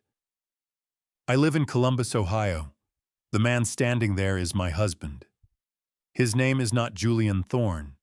His name is Julian Mercer, and he has been my husband since 2019. The lobby was absolutely still. In the spring of 2021, he packed a bag on a Tuesday and did not come back. Her voice was even deliberate, each sentence placed carefully, like something that had been carried a long way and was finally being set down. He did not call. He did not send money. He did not contact his sons. Connor was 11 months old. Liam was not yet born. Connor was standing beside her, with his hand in hers, watching the cameras with the uncomplicated curiosity of a child who does not yet understand what is happening, but can feel the weight of the room around him. "I worked 2 shifts at a packaging plant for 14 months to cover rent," Donna continued. "I borrowed money from my mother to buy Connor's winter coat. I told Connor his father was working far away, and that was why he couldn't call." She paused for exactly 1 beat. "I stopped telling him that about a year ago. I didn't know what to say instead. The camera operators were not moving. The reporters were not speaking. Even the building seemed to have stopped doing whatever buildings do in their walls and their pipes and their mechanical systems, as if the whole structure had decided this was the thing worth listening to." I looked at Julian. His composure had not broken, but something behind it had changed. I could see it in the set of his jaw, in the way his eyes had stopped moving, in the particular quality of stillness that is not calm, but is what is left when there is nothing left to calculate. He was looking at Donna now, not at the cameras, not at Torres, at Donna. She did not look back at him. She finished what she had to say. She thanked no one. She did not perform grief or anger for the cameras. She simply said what was true in the plainest language available to her, and when she was done, she stepped back and put both hands on Connor's shoulders and looked straight ahead at nothing in particular. Ray moved to stand beside me. He was quiet for a moment. "I should have let you act sooner," he said. His voice was low, intended only for me. "When you came to me after that first breakfast with Chloe, I told you to wait. I told you pushing too hard would cost you her completely." He stopped. "I was trying to protect her too, but I got it wrong and it cost you 3 months. I looked at my oldest friend." The morning light had moved fully into the lobby now, the gray resolving into something warmer, and Ray looked tired in it. Tired in the way that people look tired when they have been carrying something they were not sure they had the right to put down. "You were trying to protect her," I said. "So was I. We both made decisions we thought were right. Some of them weren't." I paused. "That's different from what he did." Ray nodded slowly. He did not say anything else. Meg crossed the lobby with a sealed evidence folder, the honeypot log, the digital chain of custody, every time-stamped record of what had happened on the 12th floor the previous afternoon. She handed it to Torres, who signed the receipt without looking up. Then Torres nodded to Kane, and Kane produced the handcuffs. Julian's eyes moved at that moment away from the middle distance, away from wherever he had been looking, to the corner of the lobby near the east wall where Chloe was standing. She had been there since 9:03, Cooper had told me. She had come in through the side entrance, the same entrance Donna had used, and she had positioned herself near the wall and stayed there, and I had known she was there, and I had not gone to her because it had not been the right moment, and there had not yet been a right moment since. Julian looked at her the way he had looked at the dress bag in the motel room the previous evening, not with anger, not with regret, but with the finality of someone closing a file. "This is your fault," he said. His voice was even, almost conversational. It carried across the lobby without effort the way voices carry in large spaces when everything else has gone quiet. Chloe did not move. Her hands were at her sides, her back against the wall, her face very still. She looked at Julian with an expression I could not fully read from across the lobby, not because it was hidden, but because it contained too many things at once for a single word to cover. She did not respond. She did not need to. Torres put his hand on Julian's arm. Julian allowed himself to be turned. The handcuffs closed with a sound that was smaller than I expected, a precise mechanical click, nothing dramatic, just the sound of a door being locked. Meg signed the last transfer document. Torres gathered his team. The cameras tracked Julian across the lobby toward the exit, and the reporters began speaking into their microphones, and the building resumed whatever it had been doing in its walls and its pipes, and the lobby began the process of becoming a lobby again. Donna sat back down and lifted Liam from the stroller and held him against her chest with both arms, her face pressed briefly into his hair. Ray and I stood where we were. The lobby emptied around us. Camera crews, agents, legal staff. Cooper's team, until it was just the two of us and Donna and her sons, near the east wall and the corner where Chloe had been standing.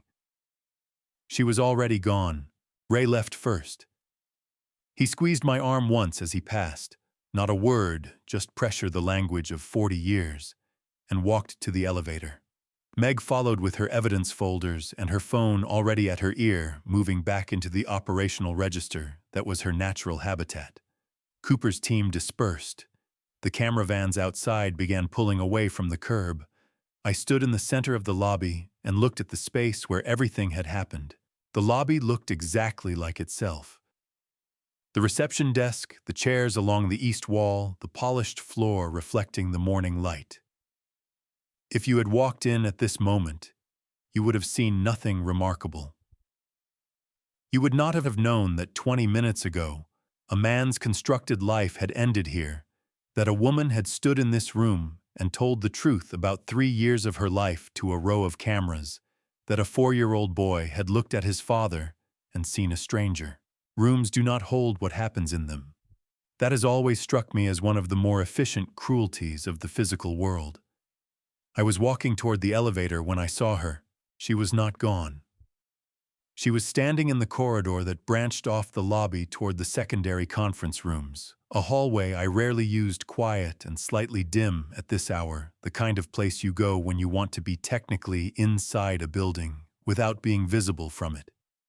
She had her back against the wall and her arms crossed over her chest, and her eyes fixed on some point on the floor in front of her. She looked very young. That was the thought that moved through me when I saw her, not anger, not the complex amalgam of grief and resolve that had been carrying me through the past 3 weeks, but something simpler and older. She looked the way she had looked at 7, at 9, at 12, standing outside a room where something difficult had happened, and trying to decide whether she was allowed to come in. I slowed my pace. Frank DeLuca appeared from the direction of the service corridor. He had been in the building all morning. I realized waiting the way people wait when they feel connected to something, without being certain of their role in it. He saw Chloe before he saw me.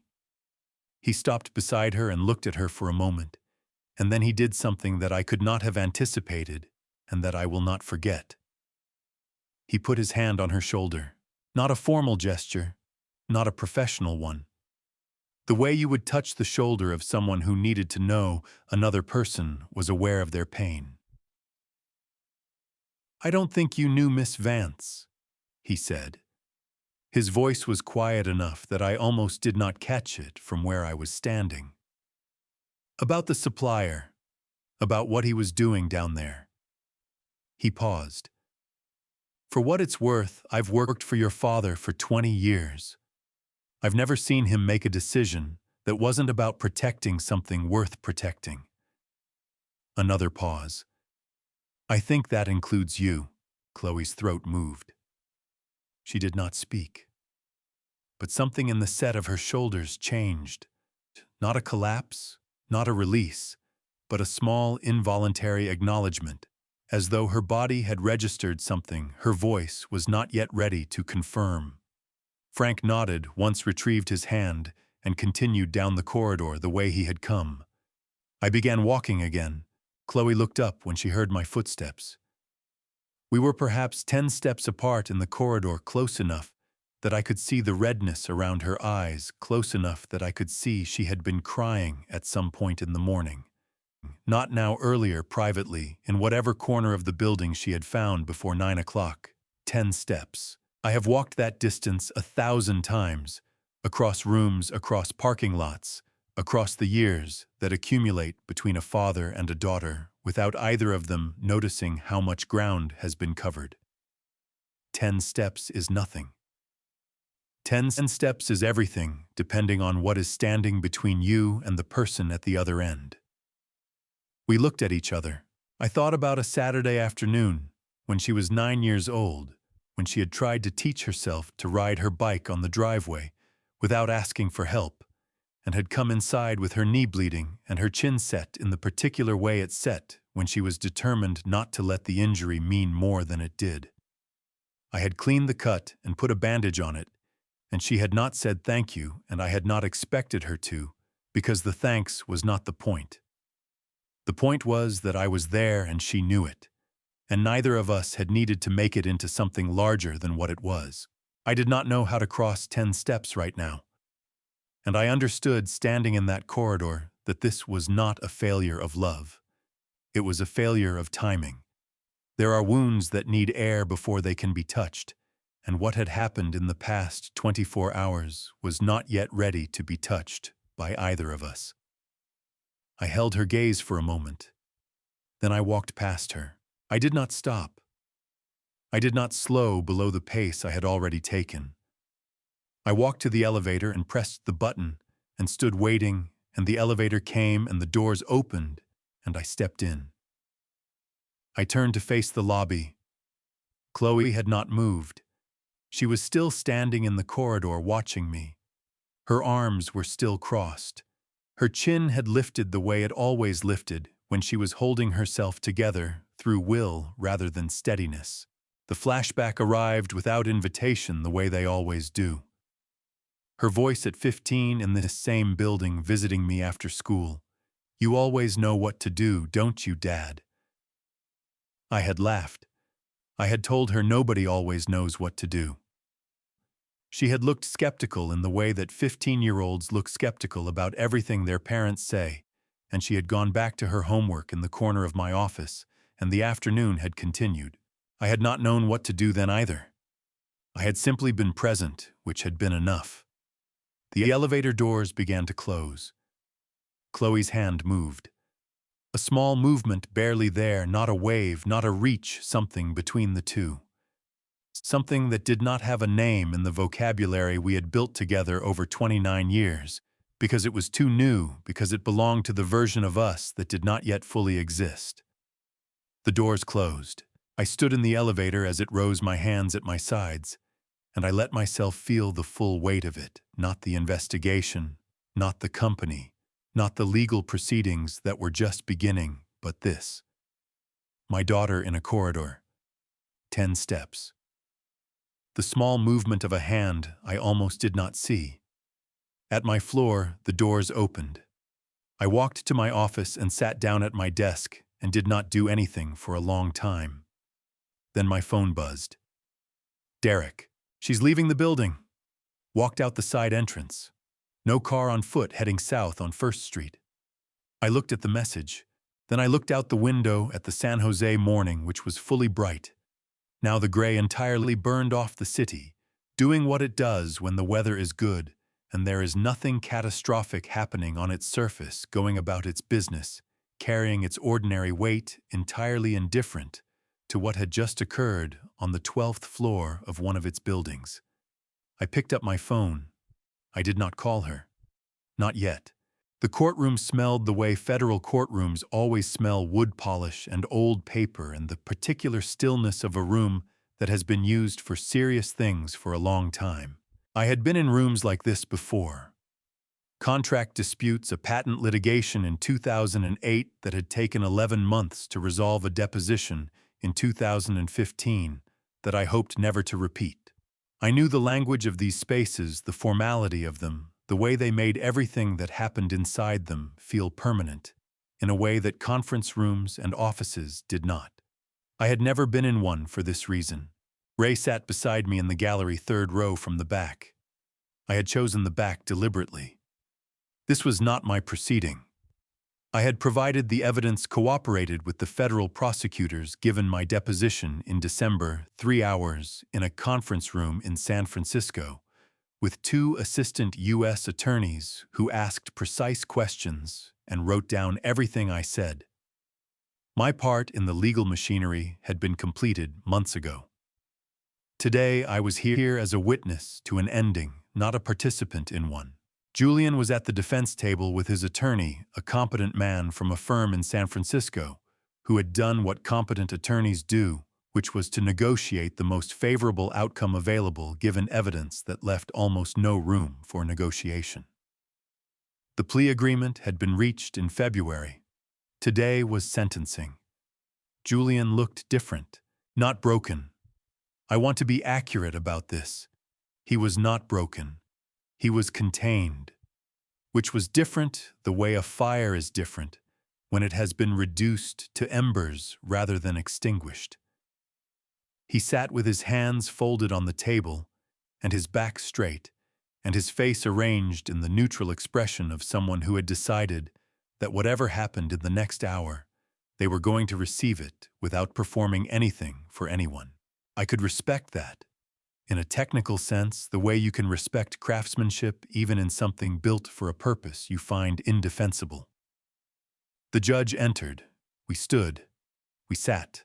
The proceedings moved with the methodical efficiency of federal court statements from the prosecution, a brief statement from Julian's attorney, a victim impact statement that Meg had prepared on behalf of Vance Dynamics read into the record by the Assistant U.S. Attorney, a review of the plea terms.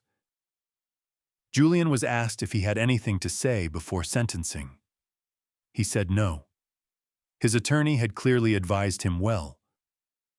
Then the judge spoke. Wire fraud in violation of Title 18 United States Code, Section 1343, 7 years in federal custody. Theft of trade secrets in violation of the Defend Trade Secrets Act of 2016, 5 years to be served concurrently with the wire fraud sentence. Restitution to Vance Dynamics, $2.5 million.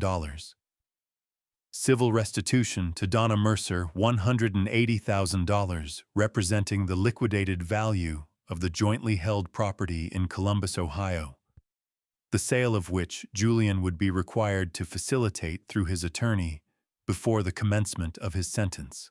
The Ohio charges marriage fraud and criminal non-support of dependents under Ohio Revised Code had been filed separately in Franklin County and would proceed on their own schedule. The federal sentence did not preclude those proceedings. 7 years. I had known it was coming. I had known the terms of the plea since February when Meg had called me on a Tuesday afternoon and read me the agreement over the phone in the same measured voice she used for everything. I had said I understood and thanked her, and hung up and sat at my desk for a while doing nothing in particular. Hearing it spoken aloud in a federal courtroom was a different experience. Not because 7 years felt like justice or injustice, I was not sure those were the right categories for what I felt. More because hearing it made it real in a way that documents and phone calls and evidence logs do not. Julian Mercer, who had sat across from me in a conference room in April and shaken my hand with precisely calibrated firmness, who had stood in my daughter's kitchen, eating her food and listening to her talk about her future, who had spent 14 months treating everything I had built as a resource to be extracted. He was going to spend the next 7 years in a federal correctional institution, and that was the end of his particular story. Not a dramatic end, not a satisfying one exactly.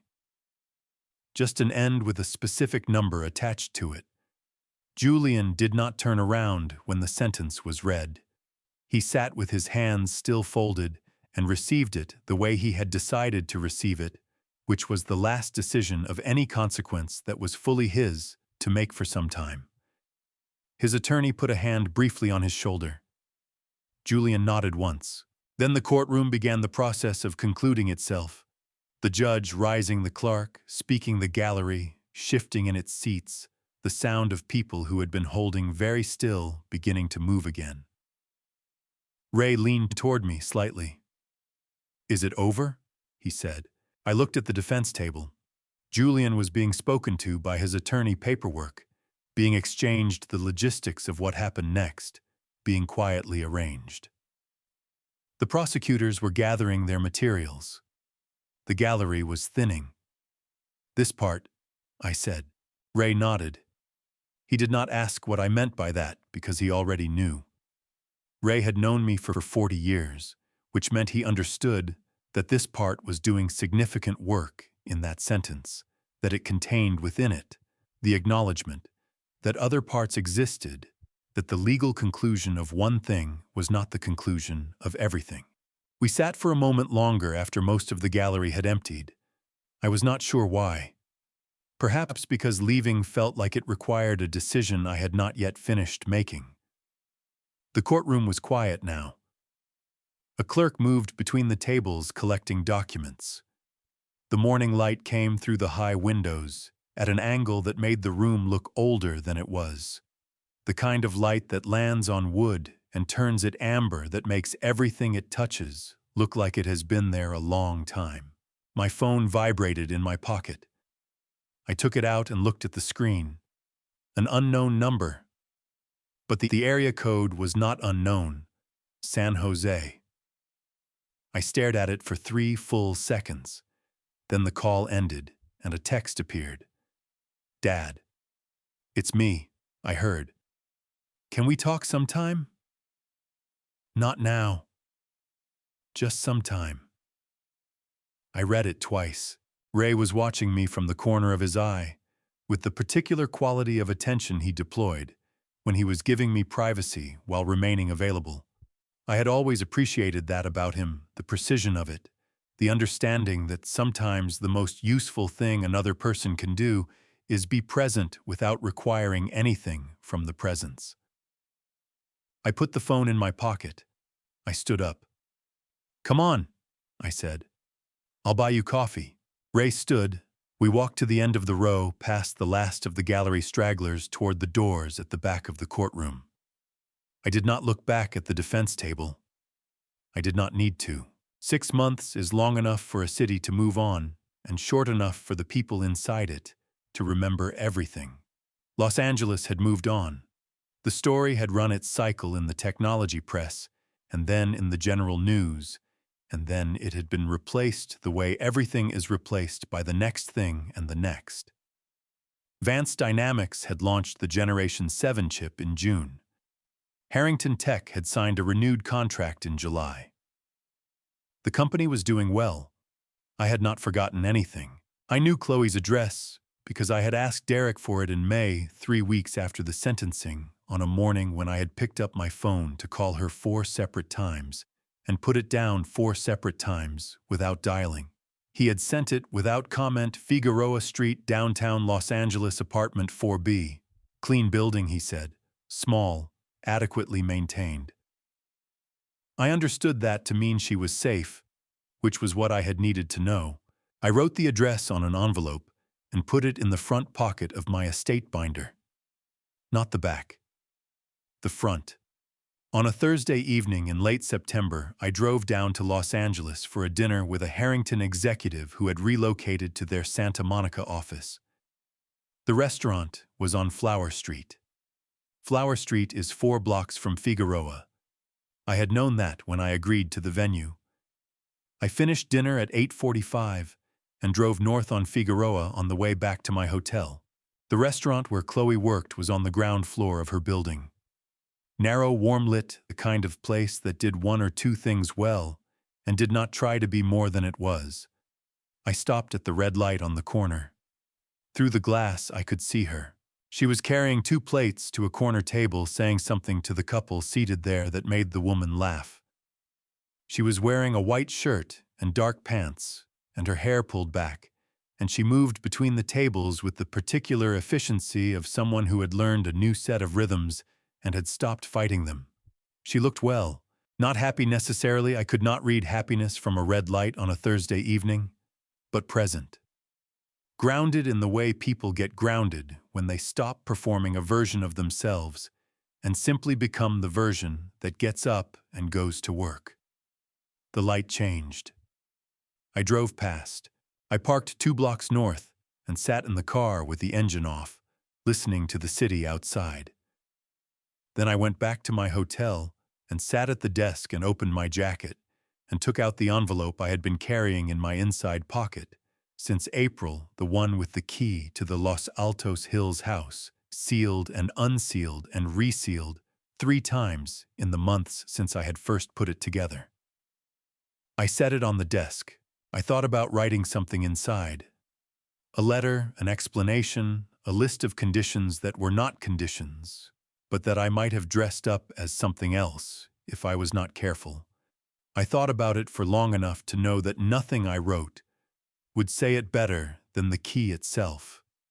The weight of it, the specific shape of it, the fact of it arriving in a mailbox on Figueroa Street from a father who knew her address and had known it for months and had waited until he was certain the waiting was right and not just comfortable. I did not write anything. In the morning, I drove to her building at 6:15 before the street had fully committed to being awake. The mailboxes were visible through the glass front door. I found the slot for apartment 4B. I held the envelope for a moment. Her name was not on it. Only the address in my handwriting on hotel stationery. It would be enough. She would know. I pushed it through. I walked back to my car. The envelope was gone from my pocket, and the pocket felt lighter than I expected. and heavier than I expected, the way things feel when you have carried them long enough that their absence changes the weight of everything around them. I did not check my phone until I reached the on-ramp for the 410. Nothing yet. That was all right. She had not asked me to send anything. I had not told her I was sending it. Whatever happened next would happen at its own pace in its own time, without being forced into a shape that either of us was not ready for. I merged onto the freeway and headed north. The sun was coming up behind me, filling the rearview mirror with early California light, and the road ahead was clear. I drove. I built Vance Dynamics in a garage in Sunnyvale in 1987. Margaret kept the books in a spiral notebook with a green cover. I soldered circuit boards under a lamp we had borrowed from her mother. We worked until midnight most nights and talked about the future the way people talk about it, when they still believe the future is something you make rather than something that happens to you. I thought about that garage on a Thursday evening in October, sitting at my desk after everyone else had gone home, the city arranged below the windows in the familiar pattern I had been looking at from this floor for 20 years. The Generation 7 chip had shipped its first commercial batch in June. The reviews from Harrington's engineering team had come back clean in August, performing above specification in 3 of 4 key tolerance categories. Marcus Webb had sent a handwritten note on company stationery. 3 lines. The numbers are right. So are you. Thank you for holding the line. I had put the note in the front pocket of my estate binder. The binder was on my desk. I opened it not to look for anything, but the way you open something familiar when you need to remind yourself of what is real. The deed to the house. Insurance documents. Financial records. Medical directives. The updated beneficiary designations I had revised in the months after everything, not in anger, not as punishment, but because documents should reflect what is true. I turned to the back section. There was a gap where the key had been. A small shape pressed into the lining from years of sitting there. I had removed it in April and carried it for 6 months before a mailbox on Figueroa Street at 6:15 on a September morning had turned out to be the right place for it. I closed the binder. What I had learned was not complicated in the end. I had learned that love without limits is not generosity. It is an arrangement that eventually costs both people more than either intended. I had learned that protecting someone from difficulty is not the same as protecting them. I had learned that the most powerful thing I did in 14 months was not the evidence log or the sentencing or the morning in the Beverly Hills boutique when 2 phones went off simultaneously and changed the shape of everything. It was the morning I stood in a factory at 5 a.m. and chose to finish what needed finishing rather than look away because finishing it was going to hurt. I had learned that hurt and wrong are not the same thing. I stood up, put on my jacket, turned off the desk lamp. In the lobby, the night security guard Ellis, 2 years on the overnight shift, looked up from his desk when he heard the elevator. He did a small double take when he saw it was me, the way he always did, because enough people had passed through this lobby without seeing him that being seen had become surprising. "Good night, Mr. Vance," he said. "Good night, Ellis." Outside, the October air was cool and clear. I stood on the steps for a moment before walking to my car. I had not heard from Chloe. That was all right. The key was in a mailbox on Figueroa Street. The door at Los Altos Hills was unlocked. Whatever happened next would happen when it was ready to happen, and I was not going to mistake the waiting for the answer, because the waiting was not the answer. The answer was the key. The answer was the door. The answer was that I had stopped pretending the distance between us was her fault or my fault, and had simply left a way back in. I got in the car and drove north. The hills came up on either side, dark and familiar. Ahead, the road. Behind the lights of San Jose, doing what city lights do at this hour, holding steady, indifferent to the particular weight of any one person driving through them. I had not one. I understood that now with the clarity that comes only after enough time has passed for clarity, to be honest. There was no version of the past 14 months that constituted winning. What there was this A door I had left unlocked, a key in a mailbox, a daughter who had asked to talk sometime, and sometime was not nothing. Sometime was, in fact, the only word that mattered. Not now, not yet, but sometime. Which meant she was still counting forward. Which meant so was I. The road was clear. I kept driving. If there is one thing I learned from everything that happened, from the forged signatures, the empty accounts, the lobby where a 4-year-old boy looked at his father and saw a stranger, it is this: love is not the same as surrender. And trust is not the same as blindness. I spent too many years believing that opening the door for everyone who knocked was the right thing to do. It was not generosity. It was avoidance. If you are a father, a grandfather, a person who has spent a lifetime giving, hear me when I say this. The people who truly love you will never need to take from you without asking. God has a way of putting the truth in front of us long before we are ready to see it. I was not ready for a long time. I hope you are wiser than I was. Stories like this one, grandpastries of ordinary people facing extraordinary betrayal, finding their way back to themselves, remind us that dignity is always worth protecting. Every revenge story you hear on this channel is a story about someone who chose themselves finally after choosing everyone else for too long. If something in this grandpastries moved you today, leave a comment below and tell me what you would have done differently. Share this with someone who needs to hear it. And if you believe that justice, family, and truth still matter, this channel is where those stories live. Subscribe so you never miss the next one. Thank you for staying until the very end. The stories on this channel contain fictional elements crafted for the purpose of reflection and inspiration. If this content is not for you, we respect that completely. Another story better suited to you is always just one click away.